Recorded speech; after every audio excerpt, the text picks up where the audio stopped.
اول ورځ یو ویډیو مې کتله باغې کې غزه باندې بمباري وشوله د ملبې نه لاشونه روباسل نو هغه امدادي ځوانان لګیا دي دوړې دي لوګي دي د انساني غوښو د انساني لاشونو د هغې د سوځېدلو بوی دی او په هغې کې لګیا دي خپل رونه روباسي یو ماشوم یې روباسلو دا دواړه خپې ترنه لاندې کټ وې دا مخ یې په دوړو کې تک تور شوی و کیمره یې ورته نیسلې ده هغه ماشوم ورته وایي لا اله الا الله محمد رسول الله بیا ورته وایي سألق الله فی الجنه وایي زه به د الله سره اوس جنت کې ملاویږم او بیا ورته وایي سأخبر الله بكل شیء زه به الله ته دا ټول الونه وایم زه به الله ته دا ټولې خبرې کوم چې دې مسلمانانو موږ لیدلو ځان یې خاموشه کړی و دې مسلمانانو سره د غوږونو زموږ فریادونه نه اورېدل دې مسلمانانو سره د سترګو زموږ دا حالت نه لیدلو دې مسلمانانو سره د ژبو زموږ په دې حالت باندې زموږ سره اظهار یکجهتي نه کوله لهم قلوب لا يفقهون بها ولهم اعین لا يبصرون بها ولهم آذان لا يسمعون بها دا صم بکم عمی دا حاکمان ډیر مزګزار حاکمان با الله د دغه ماشوم د لاسه چې د ګریوان نه راونیسي الله رب العالمین به د دغه ماشوم په فریاد باندې دوزخ ته لیږي ولې د مسلمان حاکم اجتماعي ذمہ داری ده هغه ذمہ داری ادا نه کړله قربان شمه بې سر و سامانۍ کې مولانا فضل الرحمن صاحب آغا ذمہ داری ادا کړله افسوس مونږ په دې خپلو حجرو جماعتونو بیټکونو کې چې کینو یاره یو اسلامي حکمران یې ملګرتیا ونه کړله نو دا د پاکستان اسلامي حکمران خو ستا په ووټ راځي نرشه دې پیرله داسې سړي له ووټ ورکړه چې د حماس ملګرتیا کولی شي په ډاګ او په میدان مو ولیدل چې هغه مولانا فضل الرحمن دی ته یې راوله مولانا فضل الرحمن دی د پاکستان مشر وي او د مولانا فضل الرحمن په لاس کې د پاکستان کمانډ وي بیا غوري میزایل ګوره چې په تل ابیب په رخ سفر کوي او ګونه کوي بیا غزنوي میزایل ګوره چې د تل ابیب په رخ سفر کوي او ګونه کوي بیا ابدالي میزایل ګوره بیا ایوبي میزایل ګوره بیا د پاکستان جازونه ګوره بیا د پاکستان فوج ګوره بیا د پاکستان کمانډوز ګوره او بیا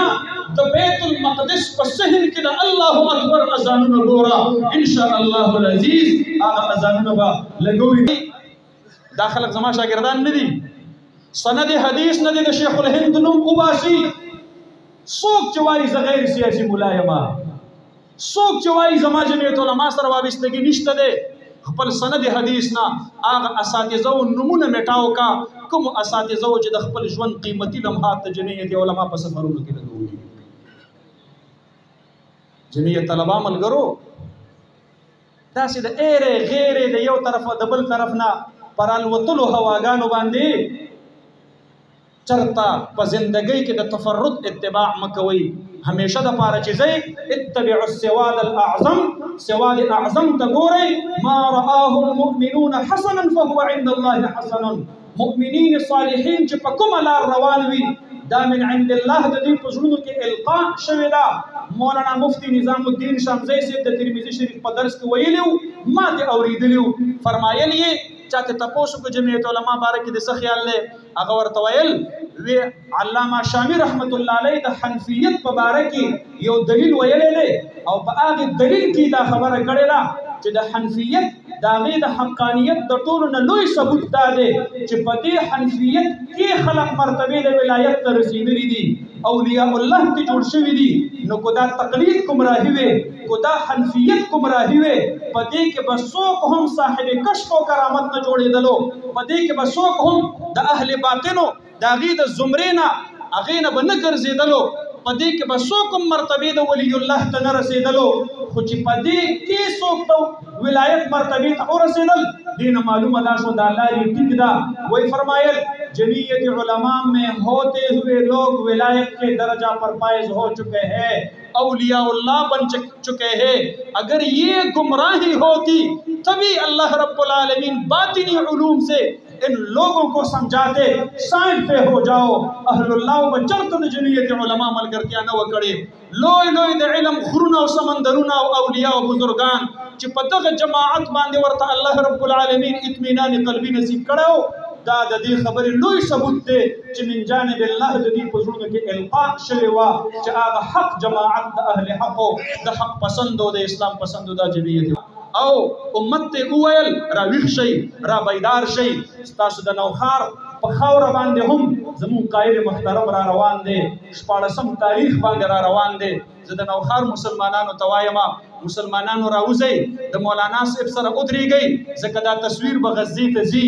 دا تصویر به فلسطین ته ځي دا تصویر به په مسجد اقصی کې خلک ګوري مسلمانان به پې خوشحالیږي کافران به پې خفه کېږي مسلمان خوشحاله کوي کافر خفه کوي جہاں گر تھا وہاں قبر جہاں محفل وہاں شعلے یہ ماتم خیز منظر سامنے ہے خوش دلی کیسی لٹا کے عزت لٹا کے عصمت یہ کس کی لاش آیا پڑی ہے کفن کے طالب بہن کے ٹکڑے ایمان والوں بلا رہے ہیں دی وجنا درون استقبال وکوي ان شاء الله د سوشل میډیا په وساتت باندې د نوښار د ټولو مسلمانانو نه دا مطالبه کوم دا وخت کې مولانا فضل الرحمن صاحب د عالم اسلام مقدمه لړاوي دا وخت کې هغه د يهودیت او د صهیونیت سره په فرنٹ لاین باندې ولاړ دی مد مقابل مورچه کې ولاړ دی یوازې مپرېږدوئ تنې تنهایی مپرېږدئ وجنا زما ملګرو نن خو ټولې دنیا ولیدله د فلسطین په معامله کې ټوله دنیا خاموشه پاتې شوله مولانا فضل الرحمن صاحب د شیخ الهند بچی دی مولانا فضل الرحمن صاحب د حضرت مدنی بچی دی مولانا فضل الرحمن صاحب د حریت پسندو سرلښکر دی چې ټوله